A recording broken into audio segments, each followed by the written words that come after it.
আসসালামু আলাইকুম। সবাই ফজরের নামাজ ও মাগরিবের সময় এই দুরূদগুলা পাঠ করবেন। আল্লাহ তাআলা নবী ফেরেশতা পাঠাইয়া আপনার এই দুরূদগুলো আশ দিন পর্যন্ত পৌঁছায় সারাদিন। ফজরের সময় পড়লে একবার মাগরিব পর্যন্ত পৌঁছাইতে থাকেন। মাগরিবে পড়লে ফজরের নামাজ পর্যন্ত সারা রাত্র পৌঁছাইতে থাকেন। তাই এগুলো আমরা বেশি বেশি করে পড়ব। দুরূদগুলো হইল কলমা তৈয়বা আশহাদু আল্লা ইলাহা ইল্লাল্লাহু ওয়াহদাহু লা শারীকা লাহু ওয়া আশহাদু আন্না মুহাম্মাদান আবদুহু ওয়া রাসূলুহু। দুরূদ শরীফ। আল্লাহুম্মা সাল্লি আলা মুহাম্মাদ ওয়া আলা আলি মুহাম্মাদ কামা সাল্লাইতা আলা ইব্রাহিম ওয়া আলা আলি ইব্রাহিম ইন্নাকা হামিদুম মাজিদ। সূরা হাশরের ৩ আয়াত।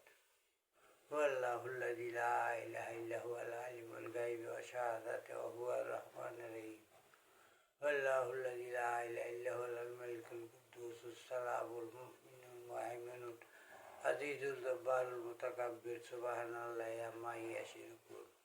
হুয়াল্লাহুল খালিকুল বারিউল মুসাব্বিরু লাহুল আসমাউল হুসনা ইউসাব্বিহু লাহু মা ফিস সামাওয়াতি ওয়াল আরদি ওয়া হুয়াল আজিজুল হাকীম। এই দুরূদগুলো বেশি বেশি করে পাঠ করব। আল্লাহ তাআলা আমাদেরকে যেন এই দুরূদের উসিলা মাফ করে দেন। সবাইকে হেদায়েত দান করুক, সেই হিসাবে আমারও করুক। সবাই ভিডিওটি একটু শেয়ার করে দিয়েন। আমিন।